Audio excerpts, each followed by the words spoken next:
Hallo und herzlich willkommen zum Auf Die Fresse WXW Review Podcast in English. I'm Ian Hamilton, joined as always by Mike Kilby. Mike, is it too late to say glückliches neues Jahr? Easy for you to say. I was admiring that music. It was like a Two Unlimited, but like rock version. One of the many tracks we overdubs. No. There's no limit. Oh God, I'm having flashbacks to the Irish tag team now. Yeah, they are bad flashbacks, aren't they? Shooting star press into a bar in Wimbledon. That's the one and only time I saw them, and never again. Disappeared somewhere, I think. But so, how's your Christmas and New Year's been?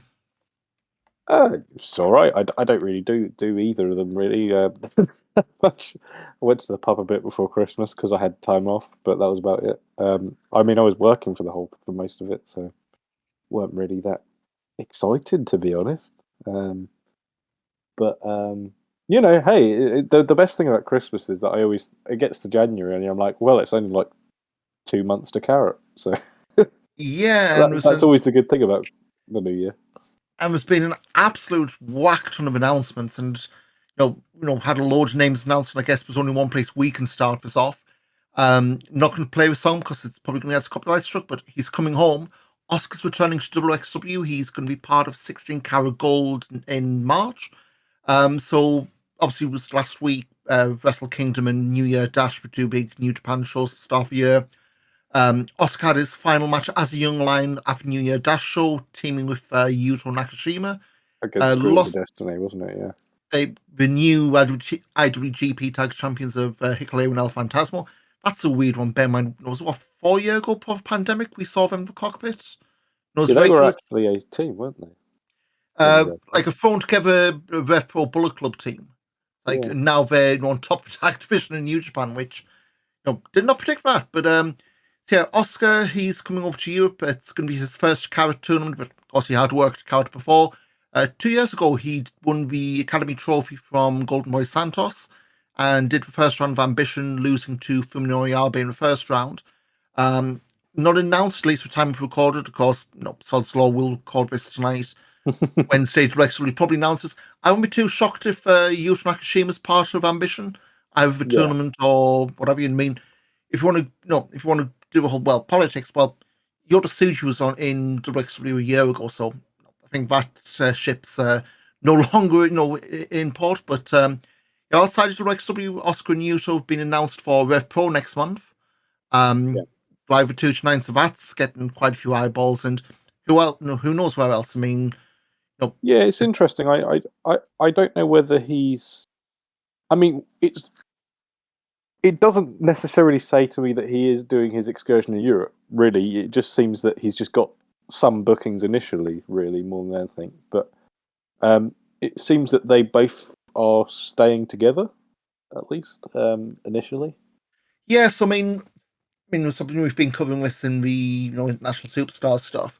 They haven't really been a formal tag team, but a lot of the post-match comments they do, they've been really pushing to be a tag team. Like the World Tag League last year, they were pushing big time to be part of it. Of course, we weren't in the end, but let's say the initial booking we've got, or first one I've seen at least, has been with two of them as a team. It wouldn't surprise me if that's where the majority of their work is. Obviously we've said first bookings for Rev Pro, we've obviously got the WXW stuff, or Oscar has at least. The post-match comments after New Year Dash, they mentioned, Oscar mentioned maybe going to CNL do Lucha stuff, maybe AEW, or maybe Ring One, maybe a bit more likely, the whole taped thing. Maybe I wonder if down to Australia. I mean, I don't. Hamburg is the homecoming show, maybe before Carat. Would not surprise me. It makes sense in my eyes, but. And this was Oscar mentioned this as well in other comments. This is like something that shouldn't be said. He did mention in his post match stuff is that apparently has cancer. That Oh, okay. maybe I don't want to say that's the reason why, but obviously if you're having a choice, maybe more European stuff, especially if you've been in Japan for 2-3 years and you've been away from your family a large part of the time. I would certainly explain it, but hey, it's first it's another name for Couch, and it's been the first young line we've probably followed through. It's come back and gotten a lot of eyeballs onto back Well, to the WXW. So yeah, it'd be interesting to see effectively, how long it lasts. we've been able to see somebody from effectively their first match, really, haven't we? At least We've in been, Europe, yeah. um, yeah. Well, if he had any matches, it would have been dojos in New Zealand. So,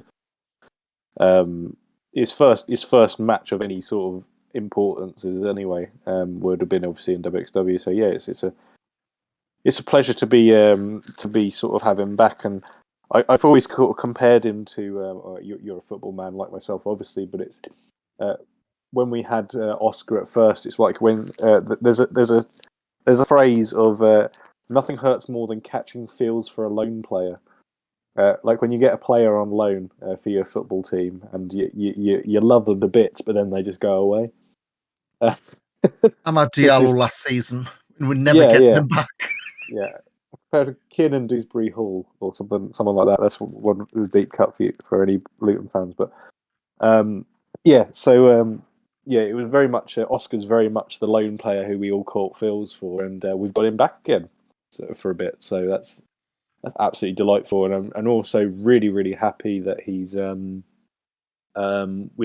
RevPro as well. At least initially, I'd probably assume he will work there a bit more regularly, especially if he is sticking around in Europe. Listen, if he's working WXW and RevPro, I don't think there's Dream anything team. better. I don't think there's anywhere better you can work. Short of being stationed in Ring of Honor or something like that. Well, probably that's better, but yeah, Well, really, in terms of there's frequent shows, I mean, I'm just pulling up the schedule. So they're coming over from not February, because Mirth Pros had their one show this month, but February 4th, 11th, 18th, 20th. So every Sunday in February we've got a show. yeah. So if it, WXW yeah, got ignore the Academy stuff. The 9th, the 10th, the 24th. So you've got 7 between the two there. Then of course you're into Carat seasons. All the but endless other promotions that are running just in you UK and in Germany. you don't need to ignore the academy stuff either, because like Wednesday night heat, you can stick Yuto on a Wednesday night heat match against, I don't know, Danny Frey or something, and it's just another. Every match is a learning experience, isn't it? So it's But the only reason I said ignore is because we've only got 2 announced, so I didn't want to factor stuff in and hadn't been. well, yeah. But yes, I mean, no, it's 2 big name. Well, Oscar, especially a big name, Yuto assumed is going to be making the trip along to Germany, and I mean, I was looking I'd be surprised if Yuto's. he didn't. I mean, I was looking at his Instagram, get social media right, his Twitter account last night, and with some video of him doing like kickboxing training in the gym in Japan. He is bloody scary. Like, even if you take don't put him in ambition, but have him as like the super fight. There's someone who's hand you with his fists and feet, if you know what I mean. Well, yeah, yeah, he is a kickboxer, isn't he? And I think kickboxer and amateur wrestler, isn't it? I believe he does. So like MMA, judo, that sort of thing. So yeah, I mean he's exactly the person you want in in ambition, really.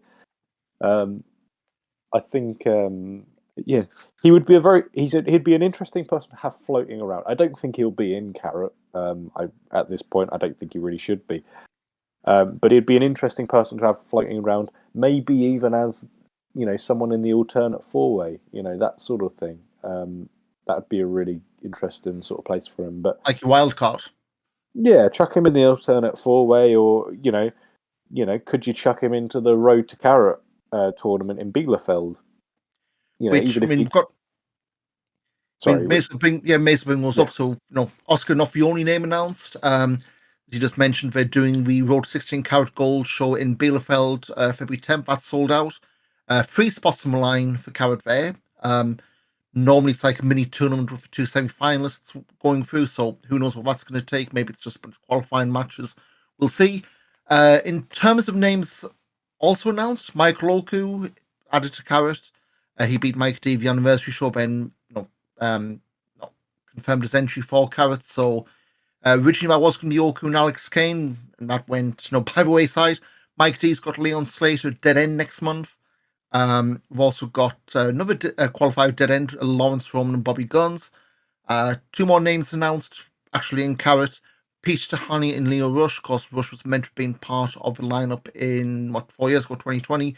Got pulled the week of a show with Jeff Cobb replacing him. So hopefully, I mean, it's not a WWE contract, so you think there's nothing pulling him this time. No, knock on wood. Fingers crossed, anyway. Other Carat related stuff, Inner Circle 15 sold out.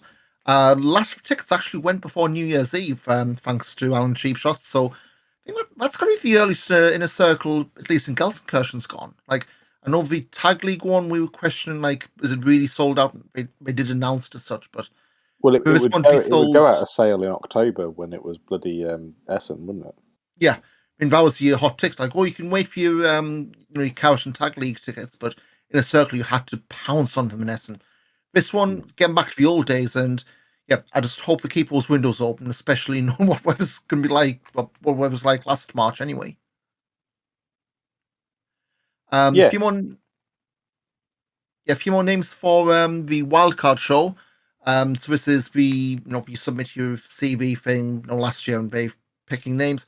So we've got Avatar from Hungary, not Al Snow under a mask. We've also got Derek Neal. He's a former New South Wrestling champion from Alabama, current St. Louis Anarchy Gateway Heritage champion. He's had that for just over 18 months. And Sapphire Reed, who until this past weekend was Eve's champion. So couple of names we know, one probably not so much, but yeah, that wildcard show, the roster's definitely firming up, and I think it's Ambition. Still no names for that, which is getting me a little bit nervous at this point.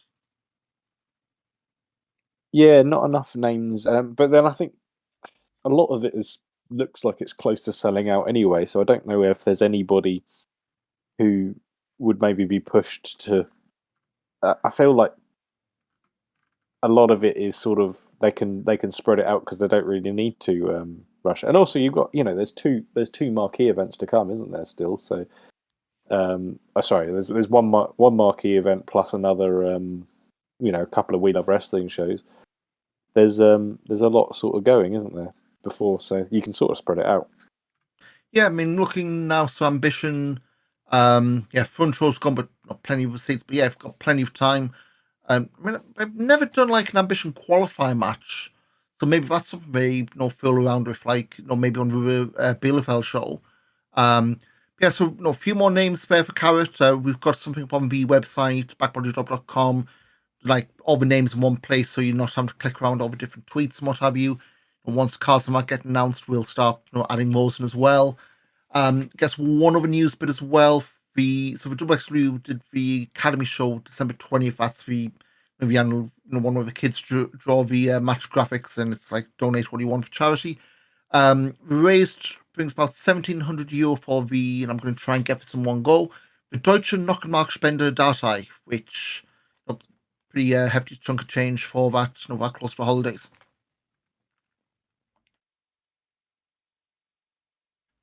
So yes, that's fair amount of names going up for Carat, and guess just after the Academy show, Mike, we had the 23rd anniversary show, and Yeah. this one, they got the VOD out pretty quick. If you okay for the German edit, we have had it on the 27th of December. The English and German TV edit, for a better word, came out about a week later. Yeah. Without going into match by match, what was your thoughts on the show on the whole? Because I know going in, all the big talk was, what the hell are we doing with the women's title, and as we'll talk, they ended up getting rid of it. But yeah, this feels like something we've been saying a while for these big shows. Bit of a mixed bag, but nothing outright horrible. I thought it was a very easy watch. Yeah. I think more than anything else. Like you say, nothing was horrible, but nothing particularly stood out either. I think there's probably I think the main event and the Oku match, Oku Mike D match, were probably the strongest points, but the floor was very high. If we sort of say that, I don't think nothing absolutely stung or went longer than it needed to, really, in my eyes. Even some of the things that I'm not so hot on, that wasn't really that bad either. Yeah, but I think all in all, actually, this was probably one of the better. I actually feel it's probably one of the better sort of non-A-list marquee events of the year, if that makes sense. Yeah, like your best non-festival weekend show. I think it was one of the better, one of the better B-list marquee events. So Yeah. it was a very good one. So we'll just go through results quick. So we've had 2 Fight Forever matches. So these are up on YouTube for free. We've got the videos linked in the review on the website. Rotation won the Shotgun Championship in a 10-minute scramble match. That's suddenly was his first title in WXW for his 13 years there, which I thought he would have been like maybe a tag title run or something, but nope. Well, First, he was the DTU champion, wasn't he? the Alto Impact, which was considered a WXW title for a while, wasn't it? But who's got that these days? Because I know it's a lucha title, isn't it? Yeah, it's from Mexico, isn't it? But it's somewhere. So it's We find it's held by somebody horrible like Travis Banks or something. I don't think it's that. Ace Austin, but he hasn't. He's held it since September 2018. Yeah, I don't think that's going on anymore. He won it at a Rockstar Pro show in 2018, beating Alex Colon and Zachary Wentz, and it hasn't been defended since. That's like Jeff Jarrett and the GHW World Championship. And it's not like DTU haven't been running shows; just that belt has not been mentioned. So, hey, it's been lost in lost in customs somewhere. Oh, it's on Ace Austin's mantelpiece, one of the two. But hey, if we don't ask you to defend it, we can't strip you of it. So, but I thought the scrum match was pretty good. It wasn't one of those where people losing to roll ups all the time. I did think towards the end was getting maybe a touch. I don't say contrived, but when you have it against the clock and it's the whole, people are waiting to hit the cues and what have you. But again, what I would say is was the last 4 was it. It was rotation beating. Was it Alex Duke with the victory over Gravity? But again, Bobby Guns. I know they've been doing the whole. He's wavering. He's not used to singles wrestling, and his form's not great. But I'm still a bit nervous about Bobby Guns. Like just since Tag League. He's done now, is he? It means I wouldn't say he couldn't find the search party, but they've deliberately kept him off the spotlight. And maybe that's got to be by design, you'd think, at this point. Yeah, I don't really know the reason for it. It's a bit of it has been slightly bizarre booking. I think I don't know whether the whole AAA thing made them just call off on him slightly. I don't know whether that was the AAA Germany, not Mexico.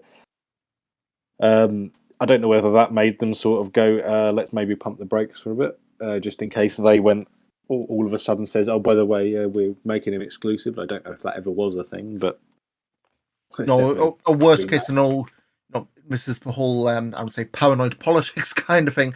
But I suppose the last thing you want to be doing is, I'm not saying we're going to make him your champion and have the noisy new kids on the block beating like a drum, but again, we'll see. I mean, he is getting a Carat qualifier, so who knows if that's like his backdoor in and he's got that whole redemption story. Especially since Axel Tischer looks to be nowhere near Carat. I mean, heck, he lost the qualifier to Amanda's a tag league, so a tag festival. So you'd expect he's not going to be nowhere to be seen. But we see where Bobby goes. We've got a dead end against Lawrence Strowman, so we'll see in about a month's time whether that amounts to anything. Of a pre-show match, we had a debut, at least on tape, for Jane Nero beating Michelle Green in 5 minutes. A little weird there, debuting. Tank was in the Grungespan show. Now Nero. A little surprised we're debuting new additions to. You can even call it women's division. Now there's no belt, but new faces, and Didn't look too bad for the time, but obviously still pretty raw. And I think she's a Axeman trainee as well, so Yes, I no, believe she is. getting reps in. I know she's done a few academy shows as well, and a few non-recorded extra shows. So getting reps in, not going to do anyone any harm, is it? Yeah, I think it's she. There's sort of there's sort of been just a big sort of new generation sort of coming through. So I think it is obviously going on to results later. It is a bit of a I mean, it's good that they are still investing in that division, regardless of whether there is a title or not. Yeah. Well, it's gone back to sort of 2015, Mm. 2016, where Mm. you had women's division, but just nothing obvious to go for. On the main show, we opened with Paige Tahani beating Fast Time Mudo. This was fine, but it's like the one thing that just stood out for me is, you've a tag team partners, they split up. You didn't get that sense for it. It was like the split was, Mudo being jealous of Tahani, There getting his wasn't music coming out first. It was just a match. there And that's wasn't not any knocking either of fire. them. There There's wasn't just no anything. spice. Yeah, there wasn't anything sort of fiery about it, was there?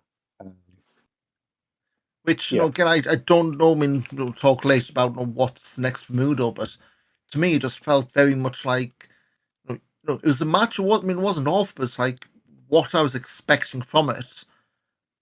It was just sorely lacking. yeah. It wasn't. It wasn't. There was no. There was no bite to it. I didn't think it was very lethargic. I think in place. It was. It was fine as a match, but yeah, you needed a bit more. To get your teeth stuck into really, and it didn't. I didn't feel like it really had any of that. Next up, bet from the next match, which actually didn't happen. Baby Allison Maggot against Massive Love, Yearn and Lavaniel. Lavaniel attacked Yearn Simmons before the match, so that team is toast. Maggot tried to talk sense into Lavaniel. He got laid out as well. Baby Allison stormed out, Stormed and off. Yeah. that's something that's going to come up when we do the shotgun vlog. That seems to be heading somewhere, but yeah, Massive Love breaking up after 3-4 matches. Tag Festival and a few odds and ends. Um, Very curious to see what they do with Lavaniel, because obviously the year before he won the world title there, and now he's second? No, would have been second on the card. Throwaway tag match. So it'd be interesting to see what they do. Whether they do the whole "you people," the typical WWE explanation. Where they put Lavaniel, do they lump him in with a high performer? Does he stand alone? Um, does he start proclaiming his love of the old WXW Rona rather than Lieber all the time? But yeah, it's a curious choice, that's for sure. Yeah, I mean, and if they run out of ideas, they can always just stick in with Norman Harris again. It's New Year, Mike. I just, Leave I that just, I behind. heard, I heard the frown on your head there. And besides, no. I mean, you have to turn Norman babyface at least. When it's a tag team, that could be different, I guess. But moving on, of course, we had the sound system. I don't know what the deal was throughout the show. This was all over the place. Yeah, the sound was bad. And I don't know what. Now, I do not profess to be in any way an expert, so let's get that out of the way. The sound and video, the entrance videos are clearly not linked up because the videos were going on, the music wasn't. But I don't know if it's like a dodgy laptop, a dying hard drive, but what we joke about the Bremen sound system may well be something a bit close to home. So hopefully it's something we can fix, because the last thing you want is as we'll find out, the main event is happening the worst possible part of the card. But next we had Rotten Flotter and Sebastian Hackle against Axeman, and American Tristan Archer. Um, we're both not sold on Hackle, and I I know what we're We're doing. not the audience, I think, is the problem. Yeah, we're not the odds. We don't watch or listen to Hackle doing WWE commentary every week. For me, what the biggest thing is, it's his promos. We said, "Oh, I'm not just a WWE commentator. I'm a wrestling fan." Well, great. Yeah, You say, "No, I'm a wrestling fan." Well, okay, but to me, it's, and again, we no the big waving flag. We are not the audience for this. I don't know why I'm meant to want to care about this. Bear in mind, he came in as a former wrestler. Now the guy you've all heard do WWE for how many years he's been doing it. I mean, the match itself, this wasn't too bad. You know, we're still, obviously it's building up to Axeman and tackle it back to the roots, which, theoretically keeps that away from Coward Weekend if they want to go that road. But yeah, I mean, match was perfectly serviceable. It's just for me, I this isn't I don't want to see Hackle. It's not like I'm going to walk out, change the channel or anything like that. Just does nothing for me though. Yeah, it just means, as I say, I think it just means absolutely nothing to me. There's nothing to. I don't think he's adequate really as a worker. I don't think there's really any. It's just a very The cynical part of me just wonders, what is he? What are we getting out of it? We're not getting anything. I mean, I'm saying, we don't watch WWE, let alone the German version. Is this stuff being plugged on WWE TV, or is it just, if you follow them on social media and whatever the media we're getting from this? But at least we've been built as a storyline. We've built it up. We've had Tisha, not exactly respecting Hackle, and now we're doing the whole thing at Back to Roots, where if Sebastian Hackle beats Tisha, he'll shake his hand and get his respect. But yeah, it almost felt like this could have done with that whole stipulation of win this match and you get the match with Waxman. May as well have been, Yeah, because that's what we did afterwards. I just feel like it's just that was a bit bizarre. I mean, I kind of get the whole Axel Axel thing, but like if this goes anywhere near Carat, I think there's a genuine chance that Axel could go into it as gets the Carat crowd behind him as the face, because I don't. Hackle means nothing to anybody, and I think the smart fans know that Axel's the Don, man. We just know he's the best. Yeah. So it's like it's a bit of a. It's not quite as much of a concern as maybe the world title picture was like this time last year, but this is one of there's always a thing we look at in January and go, ooh, they need to maybe sort that out by Carat, and this looks like to be that for it this year. What did you think of Axeman's dig comparing Hackle to Tim Visa? I think it's spot on. Well, in fairness, I mean, Hackle can actually sort of work. I don't think he's the basics are there, and he can sort of do the promos. They're okay, but he's really shown up against anybody. I think even when he's fought some of the trainee guys, and I say trainees, like some of the people from the academy, they're showing him up. And they're really having to. If you're having to have somebody else lead a match who's maybe been wrestling for less than 2 years or whatever it is, it's not a good sign for me. I mean, what I would say, and this isn't a dig, but because I've looked up his Wikipedia page, at least Tim Visa got a WWE match under his belt. Looking on Cage Match November 2016, team with now Claudio Castagnoli and Sheamus to beat Bo Dallas, Epico and Primo, which there's a bloody time capsule of November 2016. Front of apparently 10,000 according to Cage Match, so I mean that's a hell of a crowd. Not It was the Cologne, kind wasn't it? Or something? Munich. Munich. Okay, well. Which again is probably the only date they did in that swing because never played for Bayern Munich, so it's like the whole thing of, well, again, I suppose Kaiserslautern, we're probably not going to stop there. Bremen, Cologne. I don't know if Cologne had a big enough arena at that point. Even then, Cologne was like his very early days, so I guess Cologne's got a big. Well, he wasn't at FC Cologne, that Fortuna, but Fortuna, yes. And I'm talking really early days. Kaiserslautern, Werder Bremen, and Dying Days Hoffenheim. Sorry, when you said arena, I thought you meant the wrestling arena, because obviously they have the Lanxess, the hockey arena, which is where they run. So, but so see where this goes. I mean, I don't say my big fear is Back to Roots as a draw, and then they do stretch to Carat or a Carat qualifier, but I don't know. Just to me, I would have thought Carat would have been the natural spot, tempting fate. But if they're pulling this off early, then who knows where it goes. Again, we'll see. Speaking of a feud which they are building up or putting to a bigger platform, Joseph Fenech Jr. against Aigle Blanc. So this is their first time meeting after Fennec unmasked Igel Blanc at Tag Festival. This one went just in the quarter for an hour. Pretty decent for time it got, but the finish was absolutely a throwaway, set up a rematch. Fennec unmasked Igel, but he had a second mask on. Someone's been watching. What was it on Wrestling with Regret? Maccabee Mania. Okay. Which it sounds like you've not watching, but we did the Brian's interviewed these all these legendary wrestling shows.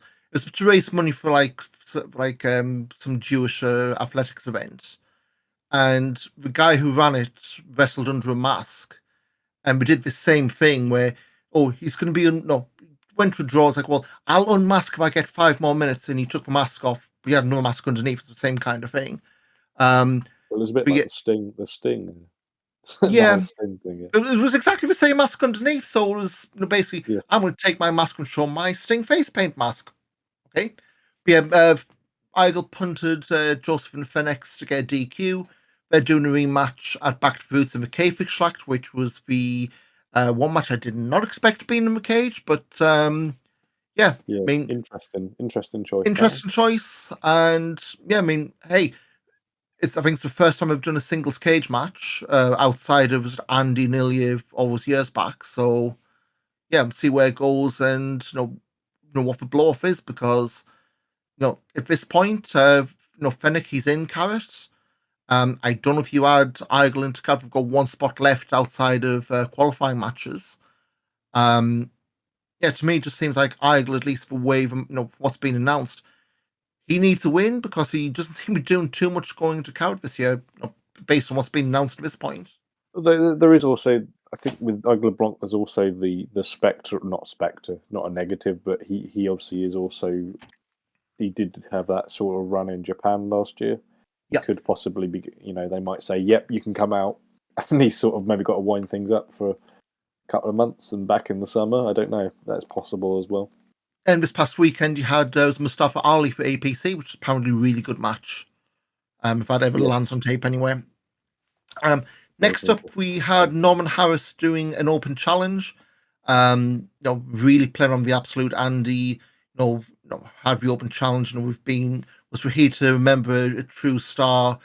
Pay tribute to a former Shotgun champion. Then of course was about him.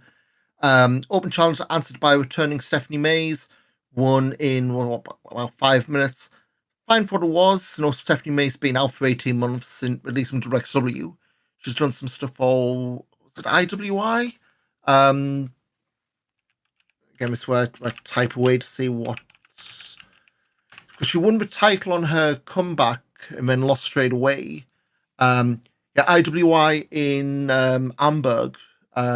Eichstatt, in September, beating Hector, then losing to Mark Empire.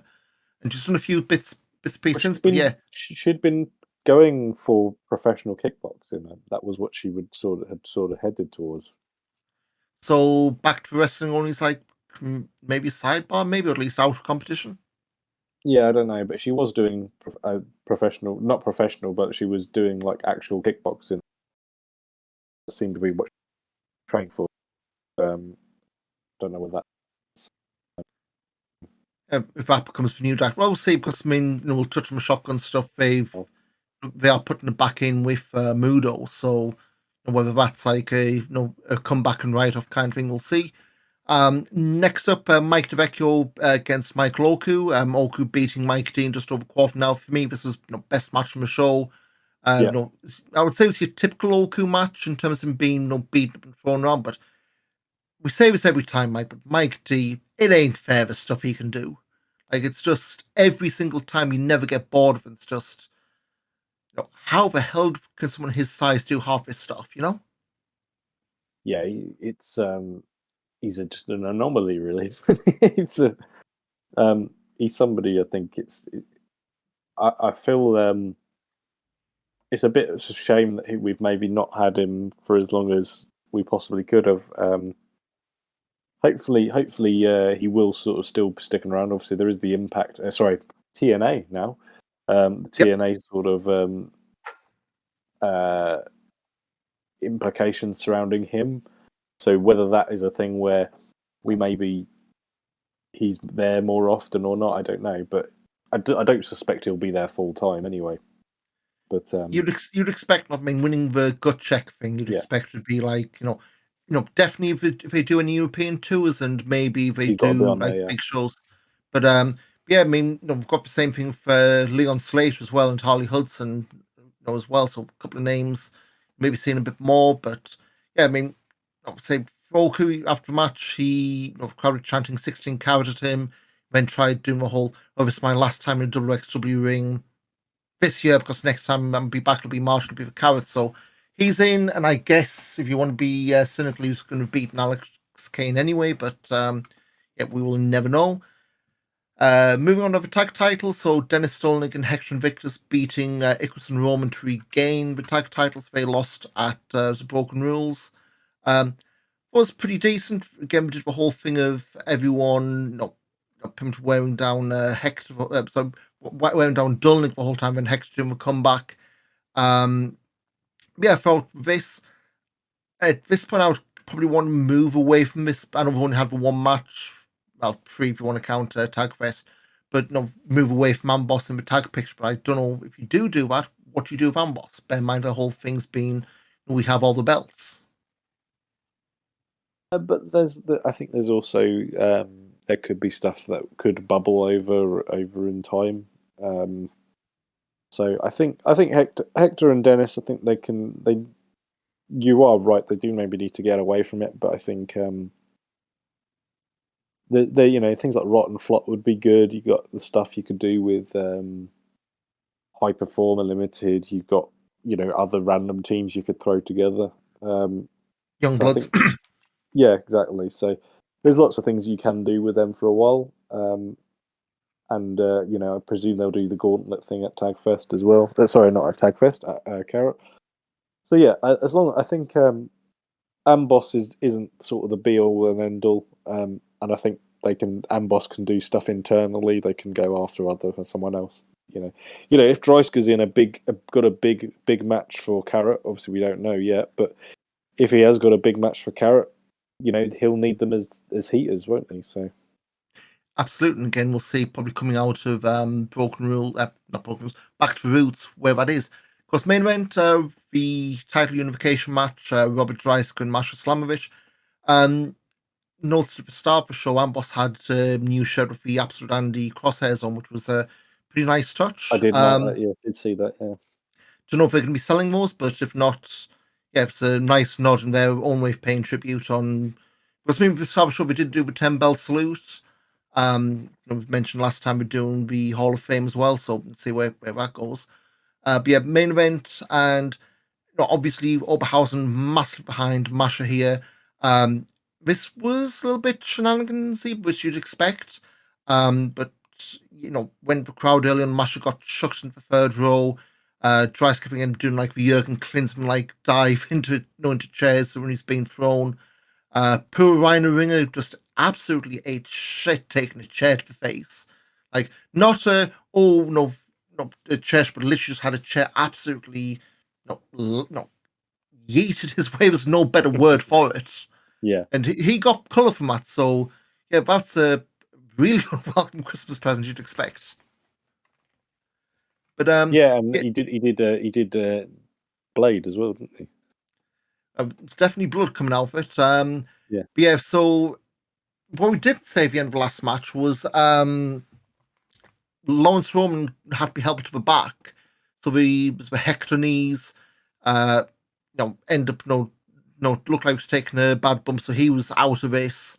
Ended up being Icarus coming out to help Dreisker in the main event. And Masha got some help from Killer Kelly. And you had one of your predictions come true week of Oscar in Carat. Well, MK Ultra debuting in WXW as a pairing, at least in some form. I'm claiming it. Yeah, well, hey, it didn't drop in English until 2024, so have it. But yeah, so Kelly going through the Valet de Mort, the Shades of Shabbat, if we're still calling it that. Yeah, end of the day, Masha did really naked choke. Dreisker fell back and fell back to breaking pinner. And yep, that's the women's title. What 5-6 years? It lasted.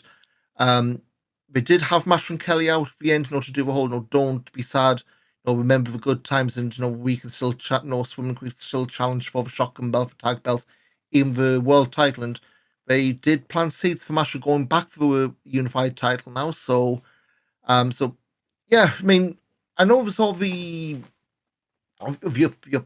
heaval uproar when the match was announced, and maybe not quite so much when they actually pulled the trigger on it, which surprised me a little bit. But at the same time, we said in past shows, the roster of called women's division, if you want to use that term, It's thin on the ground. had been very thin. Okay, you can say in the last few shows you've had Jane New, you've had Tank, you've had Julia, who's been doing some of the Academy shows as well. But that's only three names. Baby Allison's being kept out of the picture. I'd almost say has to be deliberately at this point. So yeah, it's the case now. Michelle Green, who's been going around, most of the festival weekend shows, which I find weird.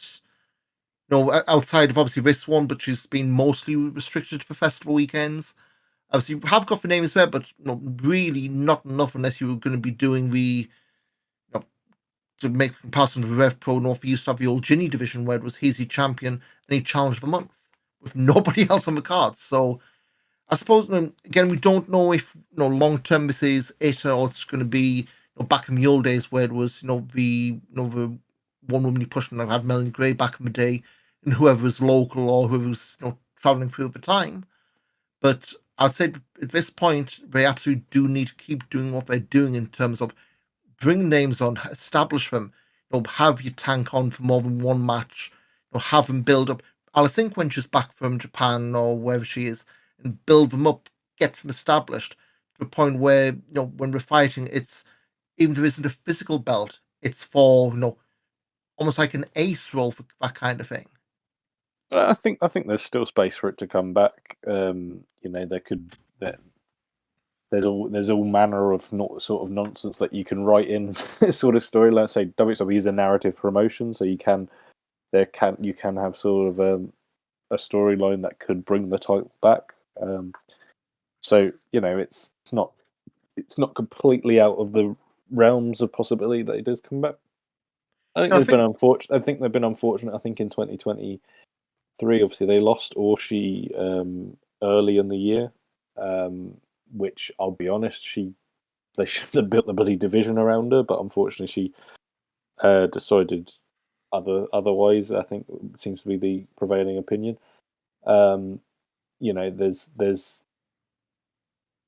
It's an unfortunate thing. There's lots of people who are available who I think probably would be great to have more full time in WXW, but it's just you've just got to. I think they've been realistic and they've just canned it for now. I think. It's never say never in terms of coming back, but I think what you don't want to be doing is retire in you December, don't want bring back in tokenism. March. You don't want tokenism. That's the thing. And you don't want it to be on somebody because they're the only people who justifies holding it. Ava taking it to. I think Ava taking it to America for 6 months. I think was possibly a warning sign. And that got zero bloody traction. Really, let's face it. There was very especially when the opponents are like. I mean, we ran through back in the last year. It was a lot of the same names and the same promotions, which I think that may say a bit more about the Northeast scene in the States. But yeah, I mean, again, I say, Amboss, tear it down, build it back from scratch, and see what the next generation does without the whole feeling of you have to book someone to be a champion, you have to book someone to be strong, and then book no challenge, because otherwise you end up in the role of you just cycle for everyone. They have the belt for however long, and nobody's a star, and everyone's spinning their wheels. But we'll see where it goes, and I know we'll go through upcoming cards in a bit. They do have a few names on upcoming shows, which is somewhat promising, but not in women's only matches. So we'll see where it goes. But of course, we did the shotgun vlog after this, and just running through the bits. I'm not going to go through matches which we've talked about, but we've got Stephanie Mays interrupting Mudo. They're reuniting at Back to the Roots. Levaniel did an absolute Andy storming out the building without saying a word after he turned on Yearn. And I guess the main ones we mentioned earlier was Baby Allison looks to be breaking out on her own, with Robin Christopher Forwer maybe showing some interest in bringing it on part as high performer. Yeah, that's an interesting one. Although, again, speaking with the storyline hat on, why would Robin Christopher Forwer care about the women's division if there's no titles to be won? I think that's maybe a whole they need to at least work on to go, hey, I can give you wins, I can build you up and get the belt back. Even if we just was it who had the shiny SL Wrestling replica belt? If they do something ridiculous like that, Yeah, no Robert Christopher Forwer buys the title off Robert Driscoll or something. There we go. joke, I could see something like that at least being pitched, but we'll see where this goes. Couple of quick rundowns for international stars because I guess this bit's kind of winding down now. So of course Yep. we talked about Oscar Leuber. He's on excursion. We'll see him next month at Rev Pro and Carat in March, if not sooner. Tempesta, Leighton Buzzard, and Endakara. So, good news: Endakara won the Big Japan Junior Heavyweight title, beating Kaji Tomato at Corcoran Hall on December 30th. Yes, that is a real name. Buzzard lost to Yu Aoki on January 2nd, also at Corcoran Hall. That's the Big Japan Strong Heavyweight belt. Both Buzzard and Tempest are back in Europe now. Buzzard this past Sunday worked for Rev Pro, beating Cameron Kai, and he's got Minoru Suzuki to Rev Pro next month at the 229 in London. So, top off from a frying pan into a fire. Yeah, it's not the first time Suzuki's done the 229, so it's Nope. quite a exciting one. It's a big draw, but yeah, I obviously didn't catch the show at the weekend. How was Buzzard in comparison to how he was before? He got a hero's welcome. Okay, I think a lot of interesting. people forgot, he tried to remove Michael Oku's eye, Yeah, which, short memories of the 229, but yeah, he's, come on leaps and bounds. A lot more fluid, a lot more crisp. I mean, hell, no, I'm not just going to do a quick type for how many matches he had when he was in Japan, but, previously he would have been working, and I know cage match hasn't been great on top of, ICW, but um, before he went to Japan, he had, what is it? So he had 60 matches in Japan. Sorry, 59 matches in Japan. And in 2023, he had 109 matches total. yeah. So those 4 months in Japan, he has been really all over the place in terms of matches. I mean, there's a Mark Buckledy of Must See Matches. He was over in Japan and saw him there. And some of these big Japan shows, like 2, 3 shows a day. Yeah. No, not necessarily he's being booked on, but like I'm looking now in this cage match, 21st, 19th October, 21st, 22nd, 23rd, 24th. Like that's runs of shows you would never get in the UK.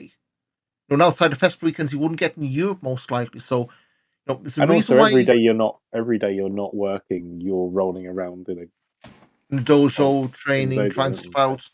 Yeah, So it's the kind of thing where there's a reason people from Europe, if they can afford to, taking time and relocating to Japan for a few months. It's not just because their best mates will Osprey, because again Vendor and I think he's staying in Japan for now. I think I saw a tweet this afternoon where he was saying about how you took advantage or you didn't know what you had. Um, he's so yes, completely so right. yeah. I mean, Vendor I mean, was it? No, Duex we had him a few times. Sovereign Pro was the So big role. Yeah, yeah, Body Slam. I think in the UK, yeah, he did more for like Passion Pro than he did in the UK. yeah. Which again, just we've said it countless times. Scouting in Britres is mostly, oh hey, who do you know? Are they putting a good enough word in? Are they nagging for promotion long enough? Yeah. But our loss is Big Japan's gain for now, it seems. But so yes, we've got that's them. We'll be seeing a lot more of definitely Oscar and definitely Leighton. Maybe not so much Tempesta, but who knows? Um, but anyway, coming up, we've got Back to the Roots. That's next weekend, January the 20th at the Turbine Hall. we've got pretty much a full card here. So the Käfig Schlacht, that's Igel Blanc against Joseph Fenech Jr., Axel Tischer against Sebastian Hackel, six-man tag of Robert Dreisker, Icarus, and Lawrence Roman against Cash, Dolnik, Hector Invictus, and Peter Tahani. Not in a cage, which I would have thought that maybe, that to me maybe would have been a bit more suited, had it not been Idle and Fenech, second match, whereas this one, I suppose, is dragging on the Amboss against Hector and Cash. And Cash has got that new John Cena shirt against Amboss, so see how that goes. We've got Yoshi of Pro Wrestling Noah. He's on excursion in basically Progress GWF, now WXW, taking on Ilya Bloom. Tristan Archer and Anil Marek taking on Rod and Flott. Rotations defending the shotgun belt against Jordan Oliver, who's back on a brief trip in Europe for the next few months. Fast Time Mood and Stephanie Mays reunite to take on Bobby Guns and Jane Nero. Can maybe look at that book and wonder what's going on there, at least with one of those four. And Alex Duke against Mike. I would expect maybe one, if not two, Fight Forever matches to be added, but it's a pretty decent lineup for the first show of the year, at least. Yeah, it kind of seems mad that that's like in a week's time, sort of next weekend. It doesn't feel like it should be that far. It's flown by. And then, it does fly by, doesn't it? So 3 weeks after that, we've got a 2-night swing. A Dead End at February 9th at the Markthal in Hamburg. We've got, said earlier, Mike D and Mike D. Leon Slash and Mike D. And Mike D fighting himself, that'd be a hell of a match. But Leon Slash and Mike D, the two TNA lads in a Carat qualifier. Also got Bobby Guns and Lawrence Roman, another Carat qualifier, and non-qualifying action, Peter Tahani against Igel Blanc. The next night, it is sold out for in Bielefeld for the Road 16 Carat Gold. We've got 3 spots in Carat decided there. That's the last of the taped stuff before Carat. February 24th, Event Hall Airport, no but travelling. They've announced Axel Tischer against Leah Bloom. March 2nd of the Huber Arena in Bad Säckingen with Mike D and Joseph Fenech Jr. And it's Carat. So, yeah, really, it's 3 shows. And what I'd say by this point next month, on February 9th, so January 9th, so February 10th, we in theory will know who's in Carat, unless we're holding off the last name. So yeah, it's coming around a lot quicker than we would expect, and we seem to say this every year.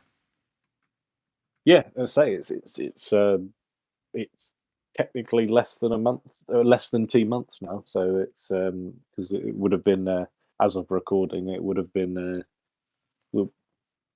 8th of March, and it was obviously the 8th yesterday, being the 9th today. So yeah, we're pretty much 2 months away, really, aren't we?